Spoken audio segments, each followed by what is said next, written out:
आज का ये एपिसोड शुरू करने से पहले एक छोटी सी बात। क्या आप भी अपना पॉडकास्ट बनाने की सोच रहे हैं? तो एंकर ट्राई कीजिए। ये पॉडकास्ट बनाने का सबसे आसान तरीका है। नंबर 1, ये फ्री है। नंबर 2, इसमें कई सारे ऐसे टूल्स हैं जो आपको अपने फोन और कंप्यूटर पर रिकॉर्ड और एडिट करने की फैसिलिटी देते हैं। नंबर 3, आप अपने पॉडकास्ट को डिस्ट्रीब्यूट भी कर सकते हैं, जिससे इसे स्पॉटिफाई और दूसरे प्लेटफॉर्म पर सुना जा सके। तो डाउनलोड कीजिए फ्री एंकर ऐप या विजिट कीजिए anchor.fm पर अपना पॉडकास्ट स्टार्ट करने के लिए। ये तो थी एक छोटी सी जानकारी, और अब शुरू करते हैं एपिसोड का सिलसिला। तो आज के एपिसोड में लीजिए सुनिए आचार्य चतुर्सेन शास्त्री के लिखे उपन्यास वयम रक्षा माह का 36वां भाग, मायावती, मेरी यानी समीर गोस्वामी की आवाज में। अपराह्न की मनोरम बेला में मायावती अंतःपुर की मदन वाटिका के माधवी मंडप में अकेली ही कुछ विचारमग्न सी बैठी थी। आयु उसकी अभी 28 ही वर्ष की थी, परंतु अपनी आयु से वो बहुत कम दीख पड़ती थी। उसका रंग तप्त कांचन के समान दे दीप्यमान था ही। उसकी भावभंगिमा भी बड़ी मोहक थी। उसका शरीर उठानदार था, कद कुछ लंबा था। ऐसा प्रतीत होता था जैसे अंग से रक्त फूटकर बाहर निकलना चाहता है। लावण्य और स्वास्थ्य की कोमलता का उसके शरीर में कुछ ऐसा सामंजस्य था कि किसी भी तरह सुषमा का वर्णन नहीं किया जा सकता। उसके नेत्र काले और बड़े थे, कोए दूध जैसे सफेद थे। दृष्टि में कुछ ऐसी मादक भावभंगिमा थी कि जिससे उसकी आग्रही और अनुरागपूर्ण भावना का प्रकटीकरण होता था। केश उसके भौरे के समान दो भागों में बटे थे। उनमें बड़ी कारीगरी से मोती गूंथे गए थे। ध्यान से देखने पर उसकी बाकी भौहें कुछ घनी प्रतीत होती थीं। कान छोटे पतले और कोमल थे। शंख के समान कंठ, भरावदार उन्नत उरोज और छरहरी देह थी।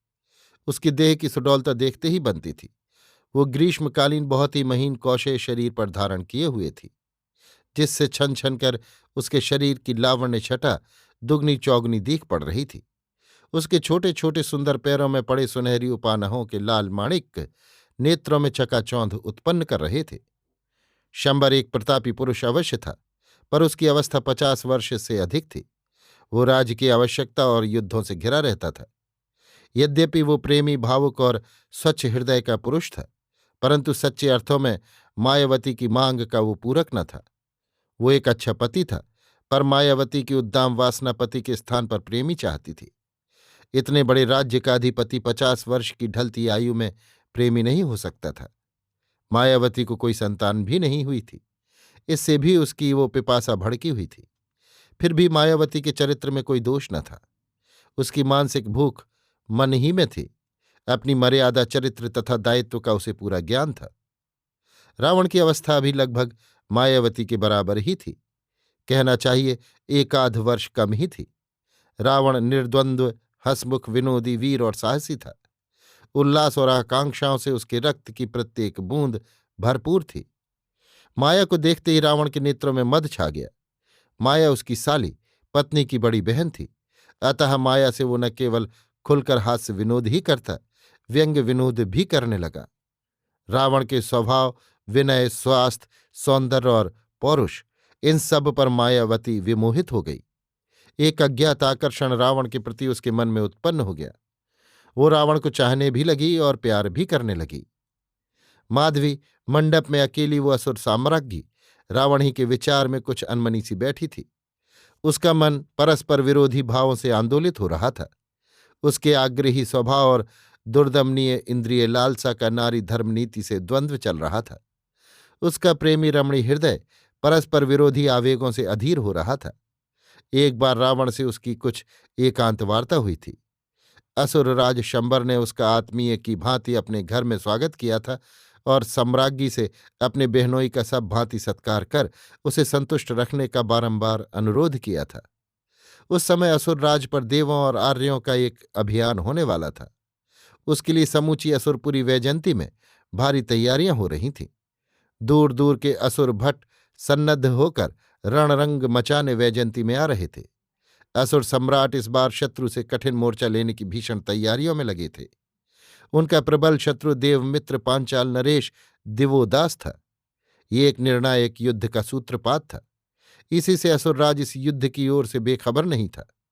इसी से उसने अपने साढ़ू लंकापति रावण के आतिथ्य का भार अपनी पत्नी मायावती पर डाल दिया था।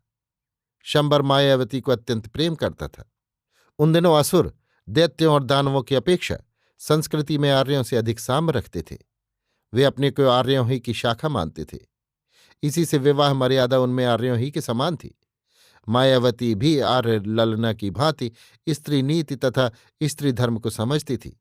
यद्यपि आर्य ललना होने से वो अपने अवरोध में स्वतंत्र थी, बंधन मुक्त थी।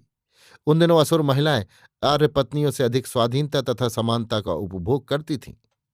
मायावती जैसी आग्रही स्वभाव की थी, वैसी ही मानवती भी थी। जब वो अपनी गर्वीली चाल से हंसनी अथवा हथनी की भांति चलती थी, तब उसकी शोभा देखते ही बनती थी। इस समय अपने मन की चंचलता को छिपाने के लिए उसने सभी दासी चेटियों को अलग कर दिया था। केवल एक दानवी किंकरी नंगी तलवार लिए लता गृह के द्वार पर पहरा दे रही थी। अपराह्न की सुनहरी धूप छन छन कर लता मंडप में आ रही थी। इसी समय रावण भी उपवन में घूमता हुआ वहीं आ पहुंचा। किंकरी को नंगी तलवार लिए मंडप के द्वार पर खड़ी देख उसने अनुमान किया कि अवश्य ही मायावती मंडप में है। वो तेजी से कदम बढ़ाकर उसी ओर चला। किंकरी को देखकर उसने हंसकर कहा, लता मंडप में यदि स्वामिनी है तो उनकी सेवा में रावण का अभिवादन निवेदन कर दें। किंकरी ने जब मायावती को रावण की विज्ञप्ति की तो उसकी बड़ी बड़ी चमकीली आंखों में एक मद आ गया। उत्तेजना के मारे उसके उरोज उन्नत अवनत होने लगे। वो संभ्रम उठ खड़ी हुई। किंकरी पीछे हट चली गई।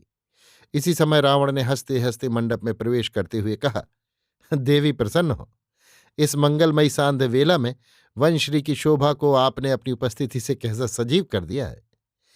ऐसा प्रतीत होता है कि इस माधवी लता से आवेष्टित मंडप में छन छन कर जो अस्तंगत मरीचि माली की स्वर्णिम रश्मि राशि एकत्र हो गई है, उसे किसी जादूगर ने जैसे एकत्र कर मूर्त रूप दे दिया है। ओह, लंकेश्वर केवल वीर शिरोमणि ही नहीं है, चाटुकार भी वैसे ही है। इसी गुण ने शायद मंदोदरी को मोह लिया है कि कभी वो अपने आत्मियों को याद भी नहीं करती।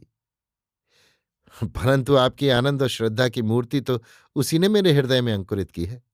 तभी तो आपके चरणों में श्रद्धांजलि अर्पण करने इतनी दूर आया हूं। जाइए, बातें न बनाइए।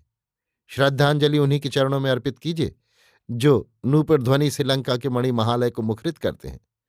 अपात्र में दान करने से पुण्यक्षय होता है, ऐसा नीतिकारों का वचन है।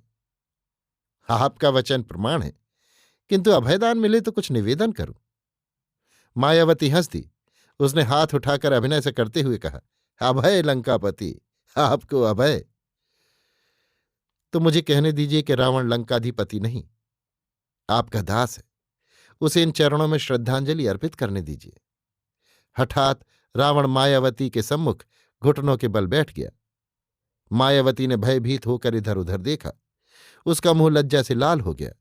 उसने कहा, उठिए, ये आप क्या कर रहे हैं? आराधना कर रहा हूं उस देवी की जिसकी अप्रतिम छवि मेरे रक्त के प्रत्येक बिंदु में व्याप्त हो गई है। क्षमा करो सुंदरी, ये रावण आपका दास है। इतना कहकर उसने उसके दोनों हाथ अपने हाथों में लेकर होठों से लगा लिए। हठात रावण के इस आचरण से मायावती विचलित विस्मित हो गई। वो भीत चकित हरिणी की भांति कांपने लगी। उसके मुंह से बात न निकली। एक अकथनीय आनंद से वो विवल हो उठी, पर तुरंत ही सावधान होकर उसने अपना हाथ खींच लिया और कहा, ये क्या लंकेश्वर? स्वीकार करता हूं, मैंने अपराध किया है, किंतु ये आपकी इस अतुलनीय रूप माधुरी का सत्कार है, इस दिव्य ज्योति की मानसी पूजा है। आप रुष्ट क्यों हो गईं? रुष्ट नहीं हूं, परंतु आप मर्यादा से बाहर आचरण कर रहे हैं। देवी प्रसन्न हो। निस्संदेह अकिंचन आपकी कृपा के योग्य नहीं, पर इस दिव्य सौंदर्य की पूजा से तो आप मुझ दास को वंचित मत कीजिए। ये क्या आप व्यंग कर रहे हैं लंकेश? मायावती ने अपनी प्रशंसा सुनकर असंयत होकर धड़कते हुए हृदय से कहा, नहीं देवी, मैं सच कह रहा हूं। मैं चाटुकारता नहीं करता। मैं आप पर मुग्ध हूं। मेरा हृदय आप पर न्यछावर है। ये तो आप मंदोदरी के प्रति अन्याय कर रहे हैं। मंदोदरी को निस्संदेह मैं प्राणों से अधिक प्यार करता हूं, पर आपके दिव्य रूप की तो मैं पूजा करता हूं, परंतु आपके क्रोध से भय खाता हूं। मायावती के आग्रहशील हृदय में प्रवृत्ति की लहरें उमड़ने लगीं। उसने मंद मंद मुस्कुराकर कहा, वीरध्वज लंकेश भी भय खाते हैं स्त्रियों से। ये तो लंकेश के लिए प्रशंसा की बात नहीं है। रावण के नेत्रों की तृष्णा उभर आई। उसने कहा, आह, तब आप मुझ पर एकदम निर्दय नहीं हैं। ये आपने कैसे समझ लिया? आपके इस चंद्रछटा समुज्ज्वल हास्य से। किंतु मैं ऐसी अकृतज्ञ नहीं हूं कि आपकी स्तुति के लिए आपका आभार न मानूं। ये तो मेरे अंतःकरण की श्रद्धा है। फिर एकाएक उत्तेजित होकर उसने कहा, सच तो यह है कि मेरा मन तुम पर अनुरक्त है सुंदरी। कहो, वो कौन बड़भागी है जिसके लिए तुमने ये साज सजा है? वो कौन भाग्यवान है जो तुम्हारे इन कमल सी सुगंध वाले अधर पल्लवों का चुंबन करेगा? स्वर्ण घट के समान तुम्हारे ये भरे हुए कठोर कुछ आज किसके आलिंगन की प्रतीक्षा में है? प्रिय, आज तुम मुझे रति दो। मैं लंका का स्वामी पौलत्स रावण काम पीड़ित हो तुमसे विनम्रतापूर्वक रतिदान मांग रहा हूं। मैं जब से यहां आया हूं तेरी मनोहारी मूर्ति हृदय में रख रात दिन उसकी आराधना करता हूं। इतना कहकर रावण अत्यंत उदग्र भाव से दोनों हाथ फैलाकर मायावती को अपने आलिंगन में बांधने को आगे बढ़ा। उसका ये भाव देख और उसका अभिप्राय समझ मायावती थरथर कांपने लगी। उसने कहा, लंकेश, ये तुम क्या कह रहे हो? तुम मेरी छोटी भगनी के पति हो, मेरे संबंधी हो। मैं धर्म से तुम्हारी ज्येष्ठा हूं। सोचो तो, मेरे पति ये सुनेंगे तो क्या कहेंगे? तुम्हारे भाई कुबेर लोकपाल त्रिलोक में विख्यात है। तुम भी धर्माधर्म को समझते हो, ऋषि कुमार हो। इसलिए ऐसा न करो। जो मेरा पति है उसी के लिए मैं श्रृंगार करती हूं। मैं असुर कुल की स्त्री हूं, पत्नी हूं। तुम्हारी रक्ष संस्कृति है। मेरे सत्व की तुम रक्षा करो। कहो, वयम रक्षामः। रावण ने हंसकर कहा, कहीं असुर रमणियों के भी पति हुआ करते हैं? फिर ये एकांत रति का नियम तो मानवों में है, इसलिए मेरी अभिलाषा तुम्हें पूर्ण करनी पड़ेगी। इतना कहकर रावण ने झपटकर मायावती को अपने अंकपाश में दबोच लिया। मायावती बाज के पंजे में दबी हुई कबूतरी की भांति छटपटाने लगी। उसका श्रृंगार अस्त व्यस्त हो गया, वस्त्र फट गए, केश बिखर गए। वो केले के पत्ते के समान कांपने लगी। मायावती की दुर्दमनीय प्रवृत्ति भी तीव्र अभिलाषा अग्नि से उद्दीप्त हो उठी। कांपते हुए मृदुमंद स्वर में कहा, नहीं नहीं, मत करो, ऐसा मत करो। इस पर रावण ने उसे और भी कसकर अपनी बलिष्ठ भुजाओं में भर लिया और उसके होठों के निकट अपने उत्तप्त होठ ले जाकर कहा, प्रिय, तू मेरी आराध्या है। उसने अपने अधर मायावती के अधरों से मिला दिए। मायावती भी आवेश में आ रावण के अंक में समा गई। वो भूल गई अपना स्त्री धर्म, राजपद मर्यादा, असुरराज महिषी का गौरवमय पद। अपने पति असुरराज को वो भूल गई। कर्तव्य को भूल गई। विश्व की सब बातों को भूल गई। उसने उन्मत्त हो सब कुछ भूल उस नायक के आलिंगन में अधकुली नेत्रों के साथ अपना शरीर अर्पित कर दिया। अभी आप सुन रहे थे आचार्य चतुर्सेन शास्त्री के लिखे उपन्यास वयम रक्षामः का 36वां भाग, मायावती, मेरी यानी समीर गोस्वामी की आवाज में।